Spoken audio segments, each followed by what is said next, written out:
4, 3, 2, 1. Here's our music. Okay, can everybody hear that? Yep. Where does yesterday's future, which is already here, meet today's future, which is about to happen, and tomorrow's future, which could be just minutes Everybody away? remember when we wore a watch? Welcome to Technology Revolution, the future of now, where host Bonnie D. Graham asks savvy futurists for their predictions about the tech-driven trends that are shaping our future right now. Here's your host, who will take us into the future of now, Bonnie D. Graham. Bonnie D in the house. Thank you to the voice of Ryan Treasure for introducing me as he's been doing all these years. I'm Bonnie D. Happy to be here, and I have a very special show today, a topic I haven't done in a couple of years. Aaron, is that your music, or is that my music, or what am I hearing? I'm hearing some music. There we go. Okay, too much. My goodness gracious, we're still getting music starting here. Just give me a second here. Let me kill the music. Okay, we got rid of all the music. Talking about echoes. We're talking about a topic I haven't covered in a couple of years, and I thought it was time. I think the world needs a little bit of relaxation, comfort, soothing. Am I hitting all the right spots, gentlemen? Yeah, we're going to talk about the future of cannabis and AI. Our focus is always through the lens of what will AI do for a particular industry, a particular company, a particular business, a particular creative genre. That's what I cover every week. So I've invited, through the good graces of people I used to know who recommended somebody to me, who brought somebody else and somebody else. So we have a nice networking chain going on here with my guests, and I appreciate all of you. So I'm going to start with my usual opening. And gentlemen, when I call your name, just wave. Here we go. So welcome, global audience, to Technology Revolution's Glow. Bonnie D on her Scarlett Mic, your host and guide. You know who I am, you know. Today we drive into a topic profound, the cannabis industry, where AI helps growth abound. Let me give you a little background now. The cannabis wave is rising high with laws that shift and markets nigh. 38 states now give the green for medical use, once unforeseen. By 32, the U.S. may see a booming worth of 428B, that's billion. 400,000 jobs take root as legal sales keep bearing fruit. Global growth climbs, soaring tall. 444 billion is the market's call. More big firms join the budding space. Budding was a pun, gentlemen, while prices drop in retail's race. Now it's showtime, and I'm ready to start. Here are my 4 futurists bringing predictions a la carte when I call your name, wave. From Boulder's halls, a dream took flight. Christian Nitu's IoT vision shining bright. Snowgate mobile lockers patented and new. Then to cannabis tech, his weave path drew. He segued to operating stores his way, innovating his retail platform every day. Christian, did you like that? That was actually awesome. Okay, I'll take awesome. I will take awesome. Get a little closer to your mic. I want to hear you better. Now, our next guest. From courts of tennis to tech deals grand, Steve Flaks grew sales with a steady hand. BioTrack Tech soon caught his eye, helping cannabis operators reach for the sky. A decade strong through highs and lows, Steve's industry insight never slows. Steve, what'd you think? That was awesome. Thank you. You're Really cool. welcome. Okay, I treat my guests very well. You're Now, 2 for 2. philosophy scholar first, but fate had planned Gary Decker's business path bold and grand. From food to tech through trials tight, with wisdom sharp and intelligent insight. Now an agribiz specialist with SAP, he's keen to help the industry grow smart on the budding scene. Gary, did you like that? Far too nice to me. Thank you. And last, but of course not least, banking first, but soon his passion led Lucas Gould, where cannabis and tech were wed. The checkout slow, the cash felt wrong, so Spender came to speed things along. A seamless way to pay and thrive. Lucas keeps the green scene alive. Lucas, how'd I do? Killed it. I love Killed it. I want it, to take okay. some of that and have Spender use it. Some of that was great. I'm going to send you all a clip of this. Please So do. stay tuned, dear audience, as we explore this revolution in tech, innovation, and more. AI meets the cannabis industry with proponents strong-willed. With Bonnie D and her savvy futurists, the future is here to build. So what'd you think? Do I get a thumbs up? 2. Thumbs up. Okay, good. I'm glad. I have help. I have a little friend named Sylvia Speed, and she's online, and I'll tell you about her true identity later on, but we collaborate. I gave her, you sent me a bio of about 300 words, and I put it all together in one document. We're talking 1,200 words, and in 5 seconds, she came back with six-line verses for either of you, any of you, all of you, each of you. And then I went through and compared them to the original bios, and I did a lot of changes. I didn't think she hit the, pardon me, high notes of who you all were. So I inserted companies and names and all kinds of things like that. So I'm glad you enjoyed that. So here we are. Now I'd like to have each of you give us a little bit of filling in the blanks, because I'm sure I didn't get it all. 6 lines can't possibly cover your whole life. So Christian and I met on a Zoom call a couple weeks ago, getting to know each other, and then we put the panel together, both of us. And Christian, I'm going to put you on speaker view. Would you please do me the honor of filling in a little bit more about you? Take about 2 minutes because we have a lot to cover. And go ahead. Welcome, Christian. Thank you. Yeah, it was really great to meet you last on the Zoom call. We met through one of my co-founders, Dan, who you worked with at SAP. And I actually met Dan about a year into my cannabis tech project, but I went to University of Colorado at Boulder. I started my first company when I was there, launched that, which you adequately put in your rhyme, Snowgate. Sold that company out of school, was kind of at the very beginning of the cannabis scene. And that's when I started to come up with the idea for Weave. Networking in that early stage was really awesome because we got to meet the government officials, industry professionals, and really got a good take at the ground seat. And then one day I was talking in a class at CU Boulder, and Dan's daughter happened to be in there, which, fate kind of put it in the right place. And we started connecting and talking, and he joined our group, and we started to build out a platform for the industry. So it's been pretty wild to say that I've been at the beginning of this thing, but it's been great to meet a lot of people, been in a lot of states, and now I landed back in California where I'm originally from. So I'm excited to see where the future of what I call like the second wave of the industry is heading. Lovely. And I have to tell you, Dan Mahold is the gentleman you're talking about, and a little bit of history here. Gary, I think you'll appreciate this. Dan Mahold used to be a VP in the mobility segment of SAP years ago, and he and two of his colleagues were my first guests. This show used to be Coffee Break with Game Changers. It was my very first show for SAP in 2011. And Dan showed up for the show, and the two colleagues who were also mobility specialists were in Europe somewhere. One of them, I think, was skiing. They accepted the invitation, but they forgot the time change, the difference in the calendar. They didn't, Gary, they didn't show up. So the way I tell the story, and Christian, you can ask Dad, is we're 30 seconds before live, my first show for SAP, 1 hour live, and Dan is the only one on the phone line with me. And I think, and this was before me too, so nobody get upset. Steve, I don't want you to get upset. Steve looks like he's going to be very, very upset here. Before me too, and I said, Dan, honey, follow my lead. We're talking mobility for an hour. And I think he said, Bonnie, dear, I won't say anything else. I'm here for you. And we did the show. I never went back and listened to it. But the second week, all the guests showed up. And the third week, the guests showed up. And it was good after that. So Dan made history with me. And he was going to be on today. And he said, talk to Christian. So that's why you're here. Christian, thank you so much. And let's move around the table. Steve, welcome. Love to have Thank you you. give us a little more about you. I'm putting you on speaker view. Go ahead. Yeah, thank you for having me. Christian actually reached out and invited me to join.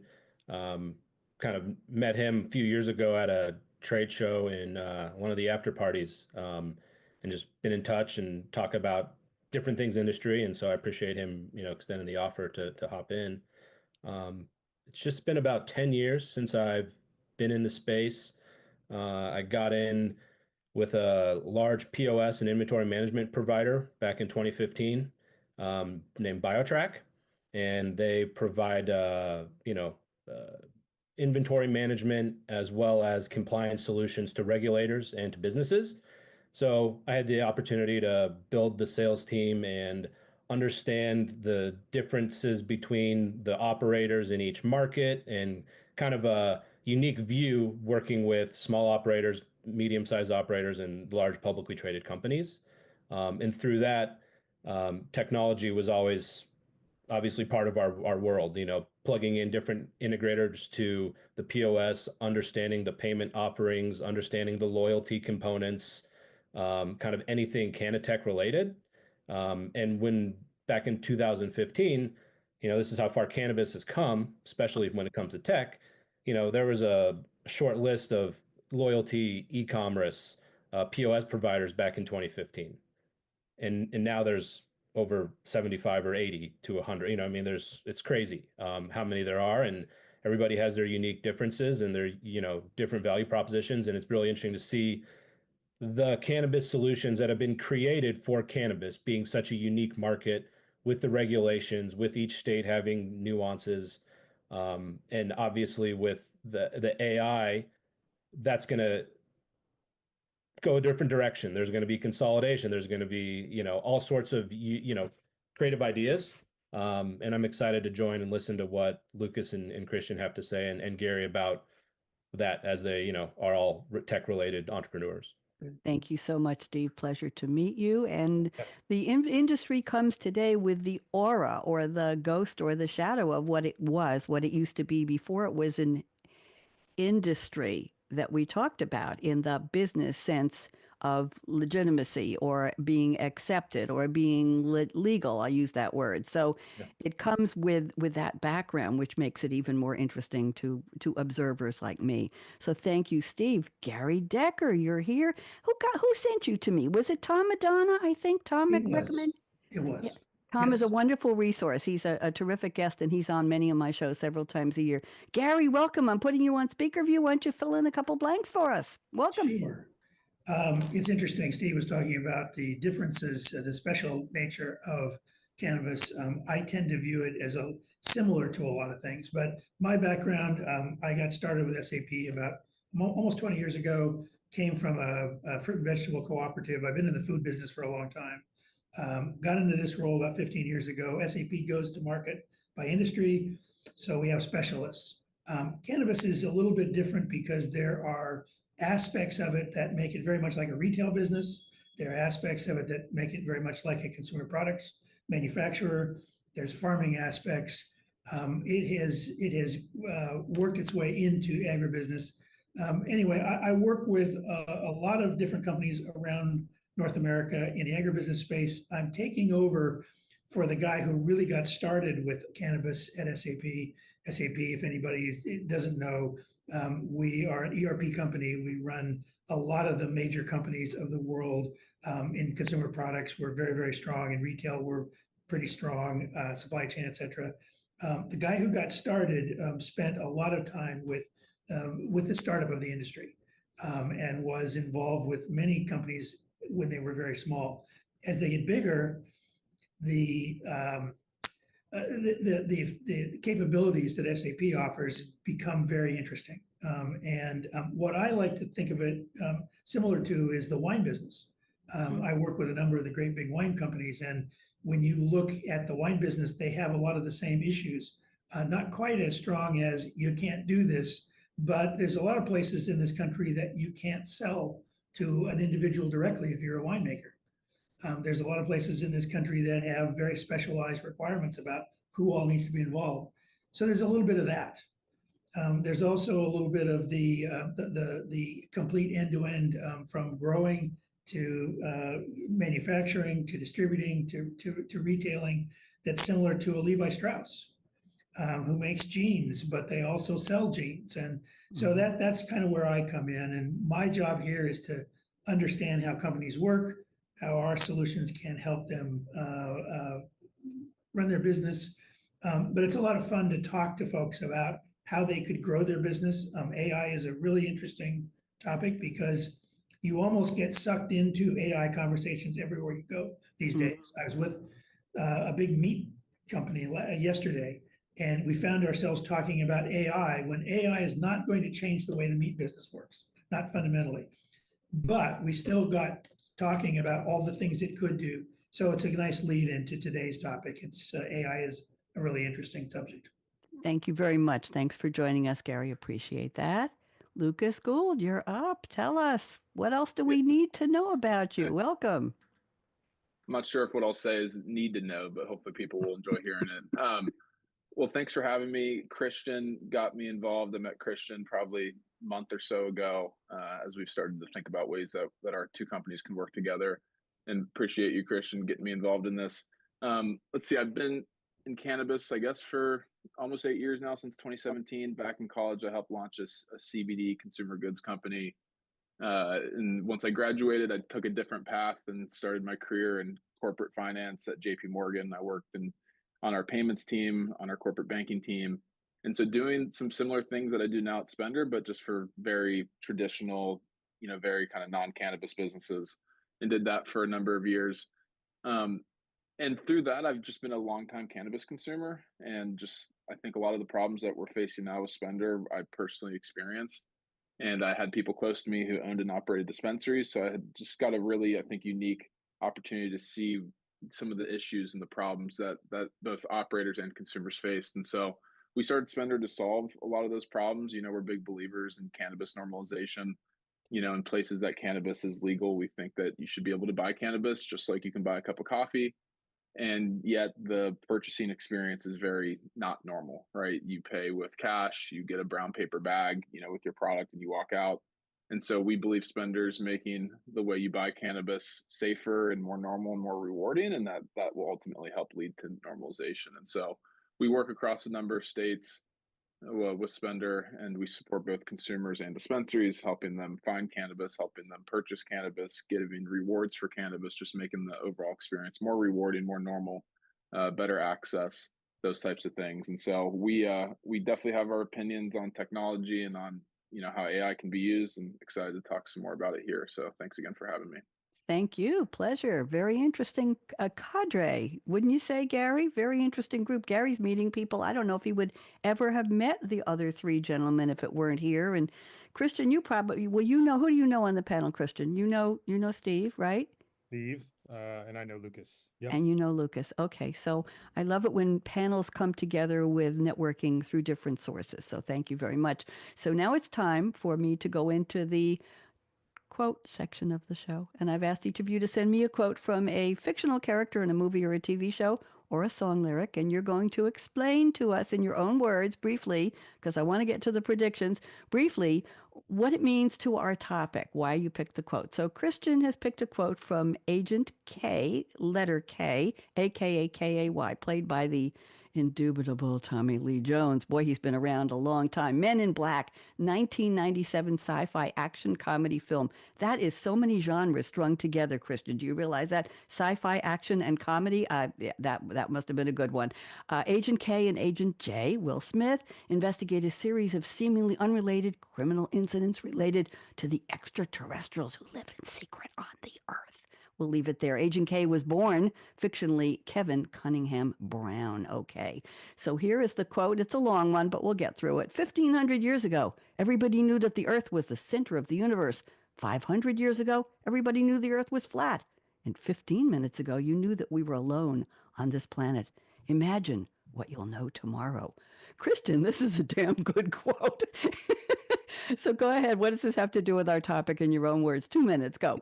Yeah, I chose that one because I think it's interesting just to think about the history of humanity and how we feel like we know it all until 50 years, 100 years go by, and then we look back and realize like, wow, we really didn't know anything. And it just feels probably in the last 10 years, maybe 20 years. I'm only 35, so I'm young relatively, but to think of where the next 10 years is going to go advancements wise with technology, human evolution, things like that, it feels like it's even more rapid. There was a quote, actually, Sam Altman from OpenAI, he was just talking about this, about artificial intelligence, and he said that in 2035, the world's going to have the same collective intelligence, access to all of the information as the smartest people today. So it shows you kind of like where things are heading. So even though we think we know what today is going to be like, in 5-10 years, it might just be drastically different, and it feels even faster. So with artificial intelligence becoming kind of permeating through multiple industries, even with cannabis, it's like, I don't even know where it's going to go. I have some predictions, which I'm sure we'll all talk about today, but I really see its impact being pretty monumental for the cannabis industry. Thank you very much. Very interesting. Has everybody seen that movie, Men Hmm. in Black? Oh Okay. yeah, yeah. Steve, that's on your list for this weekend. There I've you seen it. go. Yeah, yeah, I've seen it. Okay, yes. Okay, good. Now let's go to Steve's quote. Steve has picked a quote from Suits. I have to tell you, I watched the debut of the new Suits LA. Yeah, That's about all I'm going to say. for sure. Not good. Ain't Yeah, ain't it's going a back. shame. Yeah, Whoa. we need Harvey We quick. do need Whoa. Harvey. Oh, we Need need both of Harvey them and we back. need everybody. We need the crew. We might not get Ms. M back, but we need the crew, Zane and everybody. Yeah, Yeah. Donna, we need him. Yeah, missed the mark, and people were posting comments on their disappointment 15 minutes into the show. Live comments were going. Yeah, okay. Anyway, you picked a quote from Harvey Specter, played by Gabriel Macht. I thought he was going to make an appearance. He didn't. This is from the original Suits, the one and only Suits, season 5, episode 2. It was titled Compensation. It aired on July 1st, 2015. That's almost 10 years ago, Steve. Legal drama TV series, 9 seasons, 134 episodes. See, I do my homework. 2011 to 2019, created and written by Aaron Korsh. Aaron, shame on you. Universal Content Productions, blah, blah, blah. Set in a fictional New York City corporate law firm, Mike Ross, played by just the wonderful Patrick J. Adams, a college dropout with an eidetic of photographic memory, works an associate for a successful and charismatic attorney, Harvey Specter. We'll leave it at that. And here is the quote you picked. It's going to happen because I'm going to make it happen. Oh, Steve, where'd you find this one? Go ahead. How So timely. I just, I think that with all the tools that are out there and all the advancements in AI, anything's possible. And if you literally wanted to come up with an idea, there's tools today where you could probably spin up some code, spit out a prototype, and actually do it. And I'd say that I have a 6-year, almost 6-year old son. And in 10 years, I don't even know what he's going to be doing in his free time that's going to blow my mind, as relates to the advancements in technology. In terms of cannabis, when cannabis became a thing, and when I say thing, I mean, a thriving industry and not thrive. This, I don't even know what I'm trying to say here. The A thing. technology early on didn't allow itself to. People just create everything on the fly, and people like Christian and Lucas had these visions of, I need to solve this problem, I'm going to make it happen. Christian wanted to do this, he made it happen. And I think cannabis is, as advanced as people might think, it's still in its early stages, and there's a lot of opportunity to leverage the tools out there. And someday I want to say, I made it happen. Came up with an idea and made it happen. So I think that weaves in nicely to the conversation today. And he even got the name Weave in there, Christian. What do you think of that? Your buddy Great. there. There you go. Very well done, Steve. Thank you. It's an interesting quote, and it's almost a mantra for any entrepreneur, isn't it? Yeah. I'm going to make it happen. Hey, we're up to Gary's quote. Gary's picked a quote from, oh my goodness, we're going back in time before any of us, I can safely say, were born. 1939 American Gothic mystery film, The Hound of the Baskervilles. And the lead character was Sherlock Holmes, played by an actor nobody will remember, but we do remember him because he made history, Basil Rathbone. The film is based on the 1902 Sherlock Holmes novel by Sir Arthur Conan Doyle. It stars Basil Rathbone as Sherlock and Nigel Bruce as Dr. John Watson. It was the first of 14 Sherlock Holmes films produced between 1939 and 46, starring both of them. It's the most known cinematic adaptation of the novel, blah, blah, blah. And here we go. Here's the quote. Now is the dramatic moment of fate, Watson, when you hear a step upon the stair which is walking into your life, and you know not whether for good or ill. Oh, Gary. No gloom here, dear. Go ahead, Gary. What does this mean for us? Go. I like this because I think both AI and cannabis run the complete gamut between the greatest thing that ever happened and the most horrible thing that could ever happen. Cannabis has a long history. It's coming into acceptance, but look at all the things that we have found that it does. So it's really run that gamut from, oh my God, it's the conduit to drug use and complete dissolution to we're just starting to explore all the wonderful things. AI is very much the same thing. You get people who say it's going to change everything for the better, and you get people who say it can destroy society. So I thought this was particularly appropriate in terms of trying to figure out and make the good happen. Not that the evil is going to happen, but there's definitely that complete range of all the way from very good to very bad that both of these might just turn out to be. Thank you very much. Very, very interesting. I appreciate your going back in time. I get a lot of quotes, Gary, from Wizard of Oz, from Gone with the Wind. People just love going back to the classics. And this was the classic start of something big. Thank you so much. Lucas, we're up to you, and we're going to move it forward a little more, almost as timely, actually a couple of years before the original Suits. The quote is from President Josiah Jed Bartlett. Everybody knows, played by Martin Sheen, West Wing, NBC political TV series 1999 to 2006. And this quote had a thread throughout the series. It was first spoken in the pilot, which aired on September 22nd, 1999. President Bartlett asks Mrs. Laddingham, the late, wonderful, lovely Catherine Jewston played his secretary.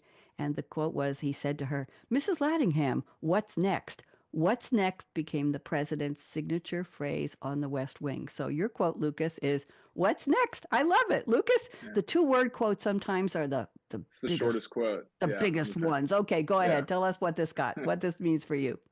Well, one, it's a great show. So anybody who hasn't seen it definitely needs to watch it.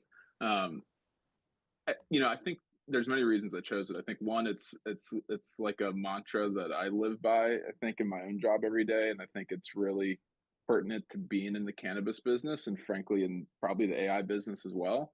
There's so many changes. There's so many challenges. Things are, there's just so much that's happening on a given day. And as you span across the country and move into new markets, there's unique regulations. And so you're constantly coming across new problems or new opportunities or new things to learn. And so I just, and I say this to my team all the time, what's next, right? We solved the thing we're doing. What's the next thing we're doing? And so I believe it's almost a mantra that anybody that's coming into the space needs to have, of just not being, kind of stonewalled by the problems that most certainly will arise, and they will come in different size and shapes. And at the end of the day, I think just the persistence that's needed to be successful in the cannabis business is I'm not going to say is unique, but I think is potentially more than some other spaces. It's highly regulated and there's a lot of changes. So I think that's one. And then I think two, more specifically to AI, something interesting that I read the other day was, now that intelligence is basically on tap with AI, right? Anybody can see anything, learn anything instantly, right? Your AI can just do it for you, whether you use GPT or something else. That what matters more is agency. And how I think of agency is the ability to actually go do something with all that intelligence, right? So we all now can be super smart with the use of AI, but what will we actually do with it? And so this concept of what's next is, again, using that intelligence to figure out what the next thing is, the next problem to solve, the next opportunity to find, and just always moving forward. And that's how I try to live my life. That's how I try to, have our company and our employees, how we operate on a daily basis. It's just like always moving on to the next thing, always trying to get better, never being complacent. And I think AI helps you do that, now that you have all this intelligence that's just right there at your fingertips. Right there at your finger, right there at the click of a mouse, at the drag of a prompt. Right there we go. Very easy. Thank you. Yep. Thank you, gentlemen, for playing along with the quote segment. I hope it wasn't too painful for you, but I ask all my guests to do this on all of my shows. And it's interesting to see what people's tastes are and what their favorite movies and songs. We didn't get any songs today. We had movies. Very interesting collection. Okay, let's go on. It is now the prediction segment. Christian, I have picked, and here's how it's going to work. I picked a prediction from Christian's 4. I put it in a private chat to him on Zoom, so I didn't bother anybody else. I'm going to read it. It's short, and Christian will unpack it. When he's done, after about 3 minutes, if Gary or Lucas or Steve, if you have anything to say, no doom and gloom, but anything to add, any comments that would be interesting, take a minute, wiggle one of your nice fingers at me. I don't respond to the middle finger. Sorry, guys. But any of your, Gary got my, Gary, it's a low budget show and I'm the warm-up comedian, and I'm glad you got it. Wiggle one of your polite fingers, and I will call on you. I will see you. So here, let's start this. Christian says AI will be expected in software that cannabis operators use, whether it's AI assistance in texting and email tools, cultivation software for nutrients, growing schedules, etc. I'm going to stop there and let you finish this. Christian, go ahead. So I think where we're becoming as a society is more personalization, more recommendation, more efficiency in doing the tasks that we do on a normal day. So when we think about the cannabis industry, there's a lot of manual work still, even with software. So I believe that AI will come in and clean things up, if you will, or drive more efficiency in each different sector. So when I say, texting and emailing, which we'll talk about more, but instead of getting, a consumer that comes in your store and receiving mass text messages, this might be a consumer that only eats a certain or consumes a certain way, whether that's an edible or a drink. So, the AI systems might be able to come in through the data and pinpoint actual marketing that's more effective to the customer, more personal recommended products, which will help the experience. So I see it working there. In cultivation today, there's a lot of guesswork that has to go into growing this plant. It's not, even though we joke it's a weed, it'll grow itself. There's a lot of stuff that go into it, and so the environmentals, the schedules of the nutrients, the lightings, all of that factors into the final product. And these things take 8 weeks, 9 weeks to grow. So if you mess things up along the way, you won't know until the very end. So I do think AI can come in and help drive more efficiency in actually how this stuff is produced, which eventually will create better products, but even cleaner medicine at the end of the day, because this stuff is plant medicine, and I believe that. Thank you. Very interesting. Anybody have any? Gary, I see that finger. Go ahead, Gary. Talk to us. That's very much like some of my predictions, but I think that's absolutely true, especially on the agribusiness side. I think AI will help string things together. We're already seeing companies looking into weather models and specialized yield models that try to track all these things. It's a complex problem, but AI definitely will help put things together to help growers. I think it will even go further to say, I want to grow a particular kind of response in a consumer.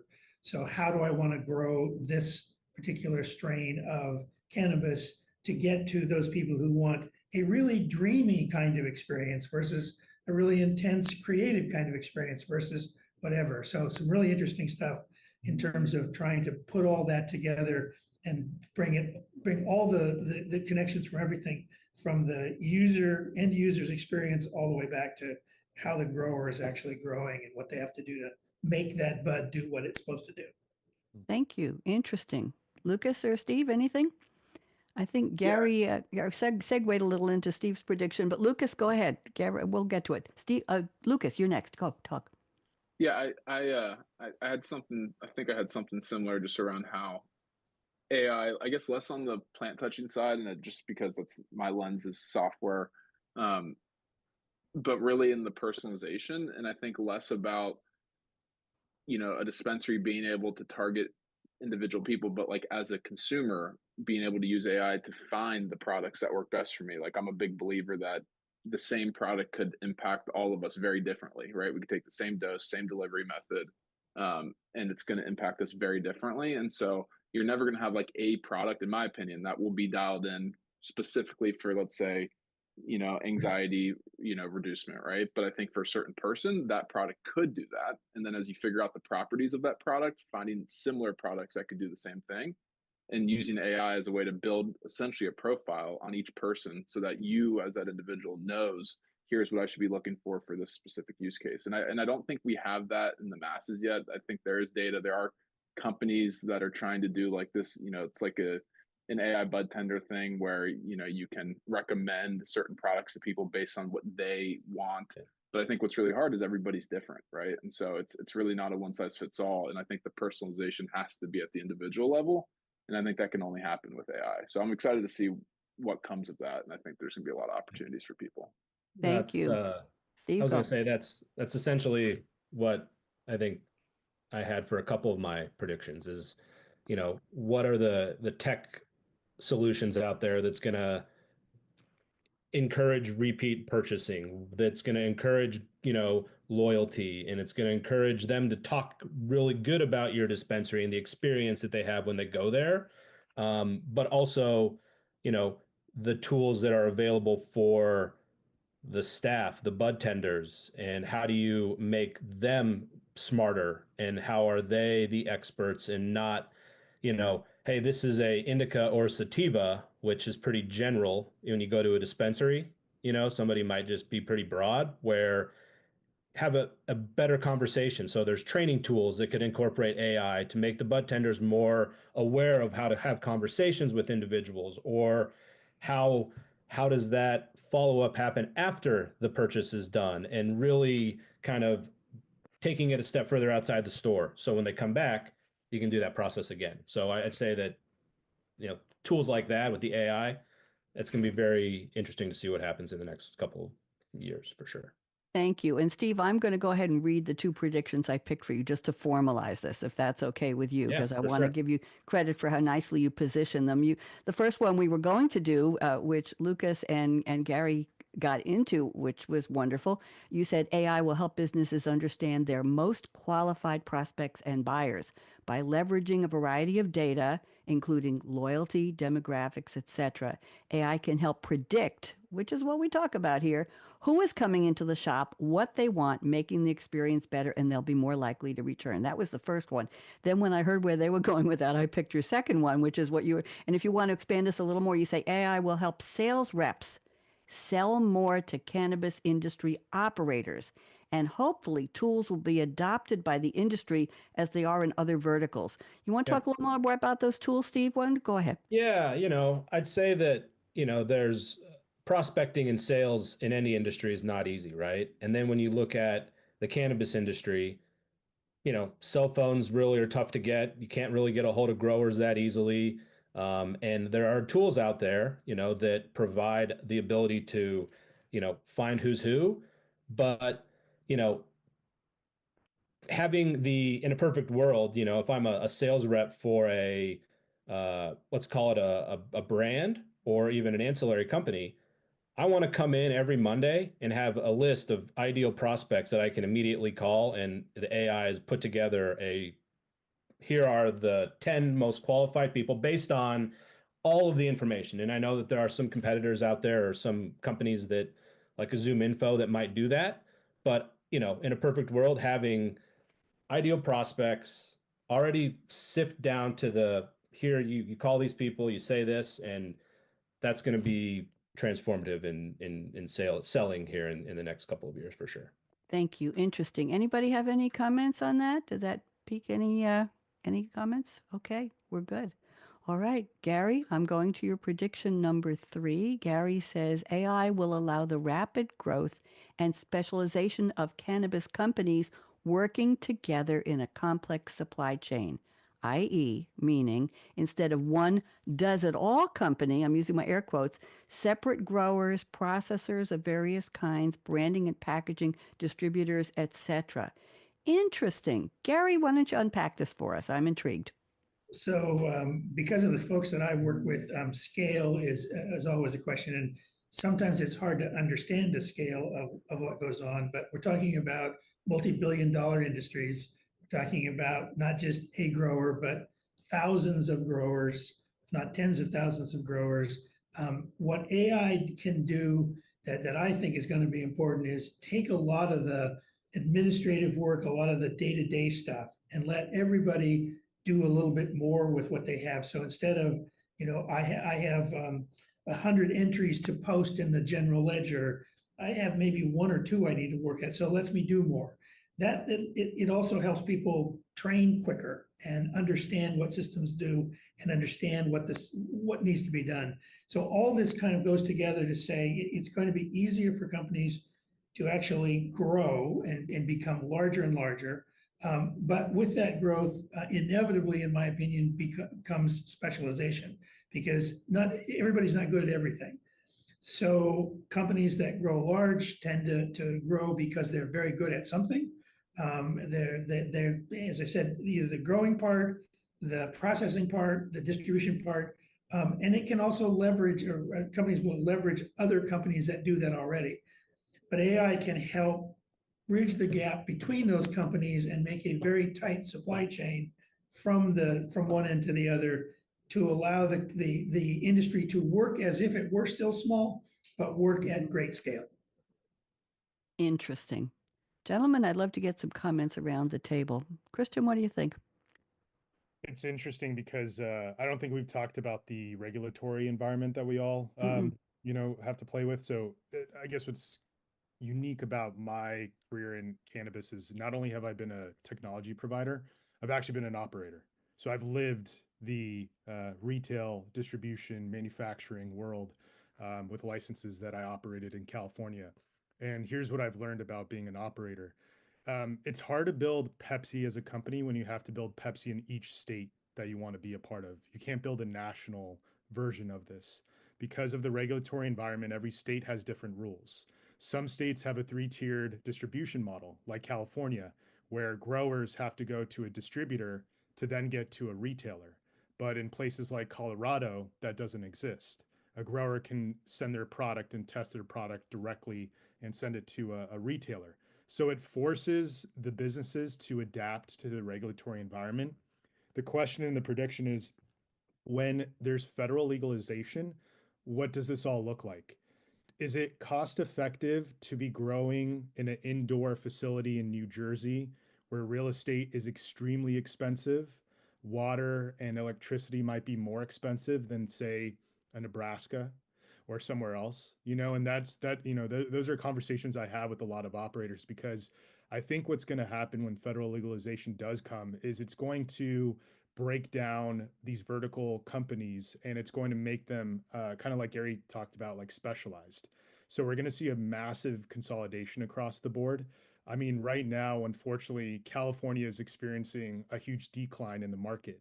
I think the state just released their tax report the other day, and they were budgeting $650 million from taxes to come into the state of California. It's more looking like 450 million. So I think this is kind of like showing a deceleration of the market on the west side of the United States, whereas the East Coast and Midwest is just starting to get more active. And so in Humboldt County, which is we call it the Emerald Triangle. So we talk about the cannabis industry. Everyone knew that the best cannabis to get in the world was from that region. Kind of like wine, and you go to different parts of the world to get Mhm. this stuff. When I first came to California and everything got regulated in 2017 on the recreational side, I think there was over 10,000 growers there. Now we're looking at 450 licenses today. So a lot of these growers are going extinct because of the regulatory tax market dynamics. So it is forcing people to consolidate. It will push people to specialize in certain things that they do well, and they're going to have to work together. So I do agree with what Gary's saying, and I do think we're going to see less operators when this thing gets federally legalized. Thank you. Gary, any comments? I'll get you a second, Lucas. One second. Two quick ones. It's a great point about the regulations, but they are changing. But I would say even on that score, I mentioned before, companies like Gallo, Constellation Brands, all the big wineries deal with complete differences in state by state regulations in regulations around the world. So there are ways to handle it. It's not easy, but there are ways that large companies have figured out how to work within the regulations. But I do think the general acceptance of cannabis is going to help make that simpler. It's probably not going to take it away, but we already know how to handle dealing with different states that have different regulations because of our experience with the wine business. And although cannabis is more strict, it's still just a series of regulations that you have to keep straight, and that can be done. But AI will actually help figure that out because it can say, oh, I am sending something to this particular customer in this particular location. What do I need to worry about, and help line things up? Thank you. Lucas, join. What do you think? Yeah, so I think similar to Christian, like I do think as once they allow interstate commerce, I think that's what will be really interesting, right? Once I can mass produce and have a mass cultivation site in let's say Michigan, and sell the raw material flower all across the country. And I think that will eventually happen. I'm not sure when. And I think when that does happen, I think what you'll really see is the importance of brands. And I think it's no different than what you see in maybe the alcohol industry today, where people mostly are buying for their favorite brands, right? And I think there will be a place for cannabis dispensaries and cannabis retailers, but I do get concerned by the fact that I think you'll see less cannabis dispensaries. I think you'll see less cannabis cultivators. I think you'll see less cannabis processors. And I think instead is you'll see brands that do contract manufacturing deals in the various states where they need it, and be able to get that brand out there. And you're already seeing that, right? You're seeing some hugely successful companies that have sold for hundreds of millions of dollars that haven't owned a single license, right? Mm. Wana Gummies is a great example of a company that didn't own a single license, and all they had was a brand and a formula, and they were able to go into each market, quickly spin up with really low regulatory cost and barrier, and get their product into the market. And they sold for, I think, $545 million. So I think that will only increase. And the benefit of AI in this case is it will be easier and faster for brands to get off the ground. It will be easier and faster for brands to dial in formulas that can potentially solve a specific use case. But I'm really interested in at times, I think, borderline concerned with what the broad market will look like. And when you have, whether it's consolidation or just outright closures, and you're already seeing that in very mature markets where dispensaries that were really successful, their doors are shut now, right? Or cultivated, to Christian's point, 10,000 down to 450. I mean, that's a significant impact.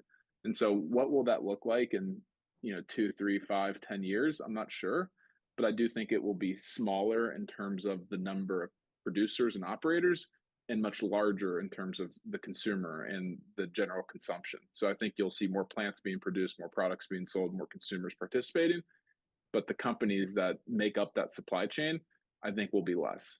Thank At least once interstate commerce comes. Thank you. And Lucas, I want to put some subtext on this or over the top because I have two predictions picked for you, and then we have about 10 minutes left. So Lucas says, and I'm going to start with prediction 4 and then add 3, and this will segue to what you've just been sharing on Gary's prediction. Lucas says AI will enable deeper science to be done on the cannabis plant and really understanding how it can help people. And then he says AI will help make it easier for new cannabis companies to enter the market and provide services that help the industry. So I think help was used in both of those predictions. That's why I thought it was nice to say AI will help the science, and then new companies that I'm assuming will take advantage of that science will come in. So 3 minutes. Go ahead, Lucas. Yeah, for the first prediction you mentioned on the science part, I think there's still so much to be done, and I do think there's a history of finding ways that cannabis can really help people. I mean, take Charlotte's Web with epilepsy, right, and the ability for cannabis to really stop. I mean, we had an employee that was having seizures every day, and the state took away his license and tried every medicine that the doctor prescribed to him, and he said no. He went to a full cannabis regimen. It was the only thing that stopped his seizures. They gave him his license back, and he was fine. And it was cannabis that did that. And so we need to find like more of those, right? Like, what are the other things that exist that are ailing people that cannabis can actually and truly solve their problem? And I think AI will help us do that at a larger and faster, more efficient scale than we have today. And you need regulatory change with that too, right? So I think those two things will make a huge difference. And then on the next prediction, I think what you then need is, as when you have the science and when you start figuring out, okay, this can do this and this can do that, you then need companies to come in and produce it at a large scale, right? And actually get it to the market, sales, marketing, product development. I mean, it's a lot of work to get something from concept into people's hands, let alone, thousands, if not millions of people's hands. And I think AI will make that easier. And what's interesting with the panel here, I mean, whether it's what Christian's doing, inside the dispensary, or what Steve's doing, on the sales and marketing front, like helping people actually reach their customer, to what Gary does. Like, I think there's so many ways for non-plant touching companies, right? Companies like ours to support the industry and help the people who are plant touching. And so I think that's where you'll see a lot of the new entry is not necessarily in the plant touching side, aside from new brands, but I think it's in the ancillary side, right? It's going to be better technology It's going to be better services, better packaging, better manufacturing equipment, different things that can really make a difference, not only for the end user, but for the companies that are producing those goods. So I do think we'll see an impact there on both fronts. And I think we need both for it to really be effective, right? We need the science to come out, but then we need the companies to go bring it to the market. Thank you very much. We've got about 6 minutes left. I'm happy to entertain any comments on Lucas's two predictions. Steve, go. Yeah, I just wanted to make a comment about Yeah. like similar to the regulations and how they impact operators. Some of the rules and regulations today, or the fact that cannabis is federally illegal, are holding back other companies from entering in the space. And I'd say that some of the companies, and SAP, I guess it would be, from my perspective, a company that is huge and coming into cannabis, right? And so I'd say that you having the resources to develop, to go and make these products and enhancements put you in a good spot. Whereas some of the legacy tech companies that are operating in cannabis, it's survival, and being able to find money to actually build new products and services in the at this time is difficult, right? So we're seeing a lot of traditional companies looking to enter in cannabis, knowing that they have resources behind them to make significant improvements, and find that as an opportunity for them. Thank you. Gary, you're nodding. Say something. That's a really interesting point.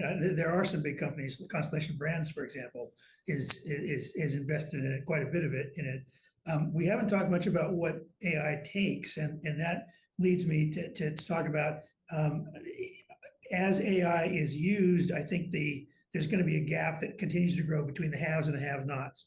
AI is extremely hungry. It needs massive amounts of data to work with. And if you can get that from public sources, great, but a lot of it just needs to come from internal sources. So the bigger companies have an advantage.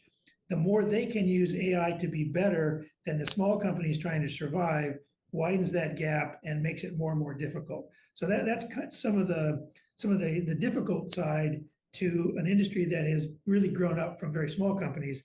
As these big companies come in, the 800-pound gorilla does have an advantage in a wrestling match. And AI is going to accentuate that, in my opinion, which makes it tougher and tougher. But there's always room for great ideas. There's always room for the new things that are truly new.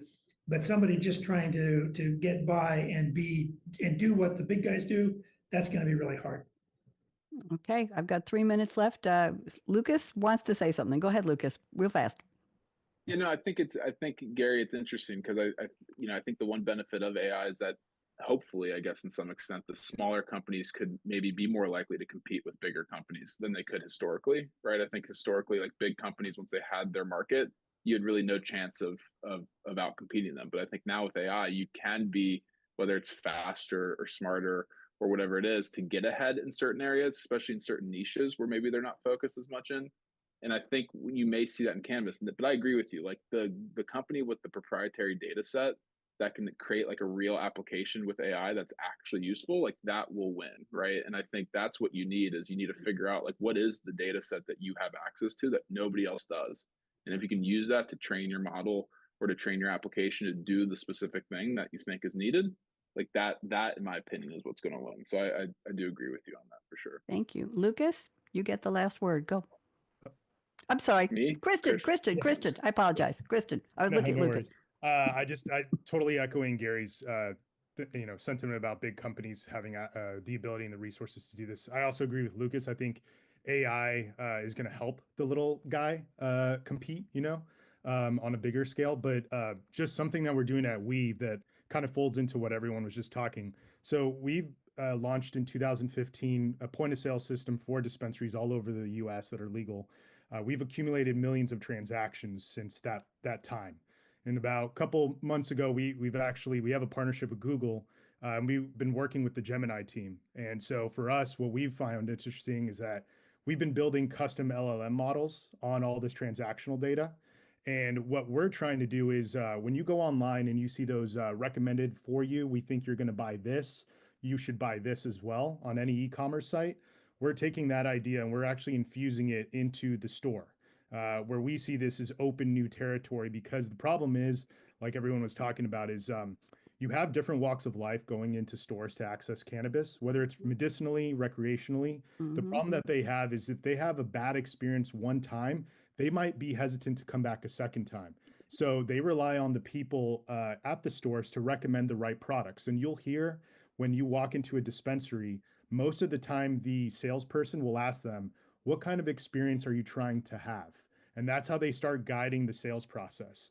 So what we've has started to do and look at testing with our clients is within the point of sale system, being able to recommend those products out of the gate to help drive that conversation more personalized. So if we know that this gentleman has come in for the last, 5 visits and always buys an edible, then we know that he might want to look at those types of products. So I do think that the guys who started early in the space have the advantage of the fact that they've accumulated a lot of data. Thank you. Thank you. Thank you. Gentlemen, I'm going to predict that we're going to be back for part 2 in April. We have a lot more to talk about. And one thing we didn't cover, me as a completely outside your industries, we didn't cover marketing. How do you talk to people about it? What do you tell them? How do you create that experience in text, in pictures, in videos, in rhymes? How do you do that? We haven't talked about that. The panel might be different, but I'd love to have all of you back. Quickly, raise your hand and we're going to say no, no, no on the count of 3. Raise your finger and join me. People say the future is already here, and we say 1, 2, 3. No, no, no. That future was half a second ago. The future hasn't happened yet. I'm Bonnie D. Thank you so much, Christian Nitu and Lucas Gould and Steve Flaks and Gary Decker. Gary, I'm just delighted to have somebody from SAP on the panel, and shout out to Tom for bringing you here. I'm going to play the music, and thank you to Aaron Keller, our engineer, and let's go out with our... Are you tired of hearing the future is already here? We are too. That may have been yesterday's future, but today's future hasn't happened yet. I told you that. Take a deep breath, tune out the hype, the noise, and turn up the volume. Savvy, Art of the Possible technology visionaries talking about how today's innovations right now are shaping every aspect of our real future. We'll laser focus our spotlight on buzzworthy tech like artificial intelligence, machine learning, Internet of Things, augmented reality, and lots more. This was done Clear 8 your years ago. and open your mind for technology revolution, the future of now. With the most upbeat host on global radio, Bonnie D. Graham. Listen anywhere,